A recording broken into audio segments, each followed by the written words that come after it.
Friends, welcome to my channel. আজিৰ এই ভিডিঅ'টোত আলোচনা কৰিম কেমিষ্ট্ৰি সাবজেক্টটো কেনেকৈ পঢ়িলে 90 স্কোৰ কৰিব পাৰি। যে আগতে এটা কথা কৈ লওঁ, মই 2024 বৰ্ষত হৈ যোৱা এইচএছ এক্সামত কেমিষ্ট্ৰি বিষয়টোত 84 মাৰ্ক পাবলৈ সক্ষম হৈছিলোঁ। তোমালোকে ভিডিঅ'টো শেষলৈ চাবা, আশা কৰোঁ তোমালোকে 90 পাবলৈ সক্ষম হ'বা। এইখিনি টিপছ ফ'ল' কৰিলে 90 পাবলৈ সক্ষম হ'বা। এই ভিডিঅ'টো ক্লাছ 11 আৰু 12ৰ ছাত্ৰ ছাত্ৰীৰ বাবে। যে ভিডিঅ'টো আৰম্ভ কৰোঁ। ইয়াত তোমালোকৰ আলোচনা কৰা হ'ব যে কেমিষ্ট্ৰিৰ মানে বেছিক বস্তুবিলাক আৰু কেমিষ্ট্ৰি তোমালোকে মানে ছাবজেক্টটো কেনেকৈ পঢ়িব লাগে আৰু কেমিষ্ট্ৰিত কি কি কথা মন দিব লাগে, আৰু লাষ্টত দেখুৱাই দিম মই কেনেকৈ মানে এক্সামৰ আগত কেনেকৈ পঢ়িছিলোঁ। সেইখিনি আজিৰ ভিডিঅ'টোত আলোচনা কৰা হ'ব। ভিডিঅ'টো তোমালোকে শেষলৈ চাবা। ফাৰ্ষ্ট অফ অল তোমালোকে জানা কেমিষ্ট্ৰি টোটেল 100 মাৰ্কছ। ইয়াৰে থিয়ৰী 70 মাৰ্ক আৰু প্ৰেক্টিকেল 30 মাৰ্কছ। তোমালোকে যদি 90 স্কোৰ কৰিব বিচাৰিছা তেনেহ'লে তোমালোকৰ থিয়ৰী ছাবজেক্টটো মানে 60+ পাবই লাগিব। এই ভিডিঅ'টোত মানে থিয়ৰীত কেনেকৈ 60+ পাবা সেইটো আলোচনা কৰা হ'ব।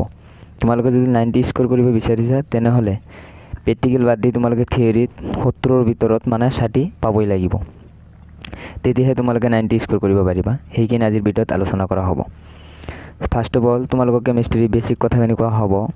তো তোমালোকে জানা যে কেমিষ্ট্ৰি ছাবজেক্টটোত মানে 3টা পাৰ্ট থাকে, যে ফিজিকেল কেমিষ্ট্ৰি, অৰ্গেনিক কেমিষ্ট্ৰি আৰু ইনঅৰ্গেনিক কেমিষ্ট্ৰি। তোমালোকৰ মানে কেমিষ্ট্ৰি ছাবজেক্টটোত 3টা পাৰ্ট থাকে। এই ফিজিকেল কেমিষ্ট্ৰি কোনবিলাক চেপ্টাৰ পৰে মই ক্লাছ 12ৰ কথাখিনি কৈ দি আছোঁ। তোমালোকে 11ত সেইখিনি মিলাই ল'বা। যে ক্লাছ 12ৰ তোমালোকৰ নিয়ন চেডিৰ 1 নং চেপ্টাৰ, 2 নং চেপ্টাৰ, 3 নং চেপ্টাৰ, এই 3টা মানে ফিজিকেল কেমিষ্ট্ৰি পৰে। এই ফিজিকেল কেমিষ্ট্ৰি কেনেকৈ পঢ়িবা সেইটো কৈ আছোঁ। তাৰপিছত তোমালোকে অৰ্গেনিক কেমিষ্ট্ৰি তোমালোকৰ যিটো মানে ছেকেণ্ড পাৰ্ট আছে, অৰ্থাৎ অধ্যায় নং 6, 7, 8, 9, 10, এই 5টা চেপ্টাৰ তোমালোকৰ অৰ্গেনিক কেমিষ্ট্ৰিত পৰে। আৰু ইনঅৰ্গেনিক কেমিষ্ট্ৰি তোমালোকৰ যিটো মানে নিয়ন চেটিৰ 4 নং চেপ্টাৰ আৰু 5 নং চেপ্টাৰ আছে, এই দুটা চেপ্টাৰ তোমাৰ ইনঅৰ্গেনিক কেমিষ্ট্ৰিৰ ভিতৰত পৰে। যে ক্লাছ 11ৰ যদি তোমালোকে চাই আছা ভিডিঅ'টো তোমালোকে মানে মিলাই ল'বা। তোমালোকৰ কোনকেইটা ফিজিকেল কেমিষ্ট্ৰি, কোনকেইটা অৰ্গেনিক কেমিষ্ট্ৰি আৰু কোনকেইটা ইনঅৰ্গেনিক কেমিষ্ট্ৰি তোমালোকে মিলাই ল'বা। যে physical chemistry, organic chemistry and inorganic chemistry তোমালোকে কেনেকৈ পঢ়িবা সেই বিষয়ে কৈ আছোঁ। যে ফাৰ্ষ্ট অফ অল তোমালোকে যে ফিজিকেল কেমিষ্ট্ৰি তোমালোকে কেনেকৈ পঢ়িবা। যে ফিজিকেল কেমিষ্ট্ৰি তোমালোকে NCERT যিখন আছে তোমালোকৰ সেয়াৰ টপিক কৰাৰ পিছত তোমালোকে সেইটো ড্ৰাইভ কৰি মানে ফৰ্মুলা পাবা। এই ফৰ্মুলা পোৱাৰ পিছত তোমালোকে এক্সাম্পলৰ কুৱেশ্যন ছল্ভ কৰিবা। তাৰপিছত তোমালোকে PYQ মানে প্ৰিভিয়াছ ইয়াৰ কুৱেশ্যন ছল্ভ কৰিবা। তাৰপিছত তোমালোকে এক্সাৰচাইজ অৰ এক্সট্ৰা বুক। মই কেনেকৈ কৰিছিলোঁ, মই ফাৰ্ষ্টত টপিক চাইছিলোঁ, তাৰপিছত ফৰ্মুলা, তাৰপিছত এক্সাম্পল, তাৰপিছত প্ৰিভিয়াছ ইয়াৰ কুৱেশ্যন, তাৰপিছত এক্সাৰচাইজ। মই এক্সট্ৰা বুক চোৱা নাছিলোঁ, মানে মোৰ কোনো এক্সট্ৰা বুক নাছিল। মই ডাইৰেক্ট মানে NCERT যিখন আছে সেইখনৰ ওপৰত গুৰুত্ব বেছি দিছোঁ। আৰু সেইখিনি তোমালোকে কৰিবা। সেইখিনি কৰিলে তোমালোকে 90 পাবলৈ সক্ষম হ'বা। তাৰপিছত তোমালোকে যে অৰ্গেনিক কেমিষ্ট্ৰি তোমালোকে কেনেকৈ পঢ়িবা। যে টপিক NCERTৰ যিখন টপিক আছে সেই টপিক, তাৰপিছত টপিকৰ ৰিয়েকশ্যন, যিহেতু অৰ্গেনিক কেমিষ্ট্ৰিৰ বেছিভাগ মানে ৰিয়েকশ্যন, সেই ৰিয়েকশ্যনবিলাক, তাৰপিছত এক্সাম্পল কৰিবা, তাৰপিছত প্ৰিভিয়াছ ইয়াৰ কুৱেশ্যন কৰিবা, তাৰপিছত এক্সাৰচাইজ কুৱেশ্যনবিলাক ছল্ভ কৰিবা। যে এই ৰিয়েকশ্যনবিলাক কেনেকৈ মনত ৰাখিবা সেইবিলাক ট্ৰিক মানে দি দিম। তাৰপিছত তোমালোকে ফৰ্মুলাবিলাক কেনেকৈ মনত ৰাখিবা সেইবিলাকৰ ট্ৰিক দিম। তোমালোকে মানে এইখিনি কৰিবা। তাৰপিছত তোমালোকে ভাবা যে কোনটো মানে গাইড ল'ব লাগিব। তোমালোকে NCERT মানে বেছি ফ'কাছ কৰিবা। তাৰপিছত ইনঅৰ্গেনিক কেমিষ্ট্ৰি তোমালোকে কেনেকৈ কৰিবা। ফাৰ্ষ্টত NCERT ৰিডিং। তোমালোকে ইনঅৰ্গেনিক কেমিষ্ট্ৰি 2টা চেপ্টাৰ আছে ক্লাছ 12ৰ, সেই 2টা মানে NCERT ৰিডিং কৰিবা। ৰিডিং কৰাৰ পিছত আণ্ডাৰলাইন কৰিবা। আণ্ডাৰলাইন কৰাৰ পিছত মানে সেইখিনি তোমালোকে যদি নোটছ কৰিবা। তাৰপিছত তোমালোকে সেইখিনি ৰিভিজন কৰিবা। আৰু লাষ্টত তোমালোকে কি কৰিবা, কুৱেশ্যন প্ৰেক্টিছ কৰিবা। এইখিনি কৰিলে তোমাৰ ইনঅৰ্গেনিক কেমিষ্ট্ৰিৰ মানে ফুল মাৰ্ক পাবলৈ সক্ষম হ'বা। যে তোমালোকে কেমিষ্ট্ৰি ছাবজেক্টটো কেনেকৈ পঢ়িবা মানে সেইখিনি কোৱা হ'ল।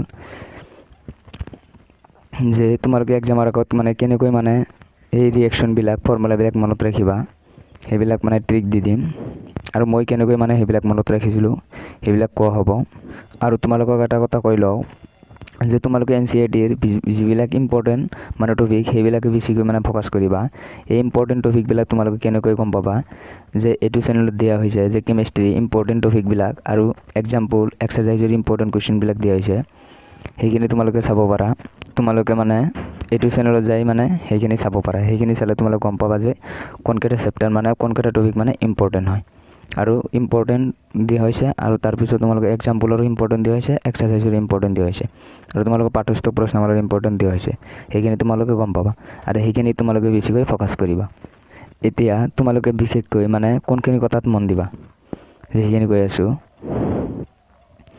তোমালোকে এইখিনি কথাত মন দিব লাগিব যে তোমালোকে চিলেবাছখিনি জানি ল'ব লাগিব, আৰু চিলেবাছৰ যিবিলাক মানে ইম্পৰ্টেণ্ট টপিক সেইখিনি তোমালোকে জানি ল'ব লাগিব। চিলেবাছ জানিখিনি তোমালোকে পঢ়িব লাগিব। কোনখিনি মানে প্ৰিভিয়াছ কুৱেশ্যনবিলাক চাব লাগিব, কোনকেইটা টপিক মানে ইম্পৰ্টেণ্ট হয় আৰু কোনটোৰ পৰা মানে কোনটো টপিকৰ পৰা বেছি ইম্পৰ্টেণ্ট হয় সেইখিনি তোমালোকে জানিব লাগিব। অৰ্থাৎ চিলেবাছটো তোমালোকে ভালকৈ জানিব লাগিব। তাৰপিছত তোমালোকে কনচেপ্ট তোমালোকে কনচেপ্টখিনি ভালকৈ ল'ব লাগিব। 90+ স্ক'ৰ কৰিবলৈ হ'লে প্ৰত্যেকটো টপিকৰ মানে তোমালোকৰ কনচেপ্ট থাকিব লাগিব আৰু বেছিক, আৰু তোমালোকে বেছিকখিনি ভালকৈ ক্লিয়াৰ কৰিব লাগিব। তাৰপিছত তোমালোকে ৰেগুলাৰ মানে পঢ়িব লাগিব। 90 স্ক'ৰ কৰিবলৈ হ'লে মানে কেমেষ্ট্ৰি ছাবজেক্টটো মানে ৰেগুলাৰ পঢ়িব লাগিব।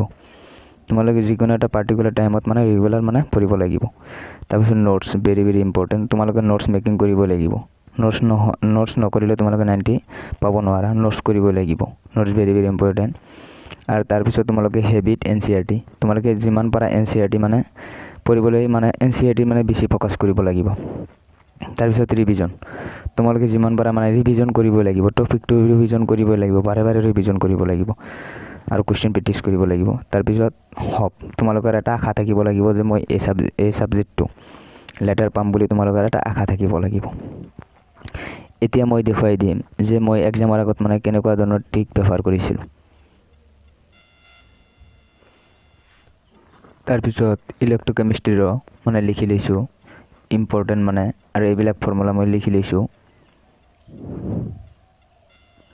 যে তাৰপিছত মানে অৰ্গেনিকৰ কিছুমান ৰিয়েকশ্যন যিবিলাক মানে আহি থাকে আৰু এইবিলাক মানে লিখি লৈছোঁ। প্ৰত্যেকটো চেপ্টাৰ মানে ৰিভিজন কৰাৰ আগত সেই চেপ্টাৰৰ মানে যিবিলাক মানে এই এক্সট্ৰা বহীত লিখি লৈছোঁ সেইখিনি মানে ৰিভিজন কৰিছোঁ। তাৰপিছত মানে সেইটো চেপ্টাৰ ৰিভিজন কৰিছোঁ। এনেকুৱা কৰিলে মানে বহুত হেল্প হয় বা বহুত উপকাৰ হয়। আৰু ৰিয়েকশ্যনবিলাক তোমালোকে এনেকৈ লিখি মানে প্ৰেক্টিছ কৰিবা।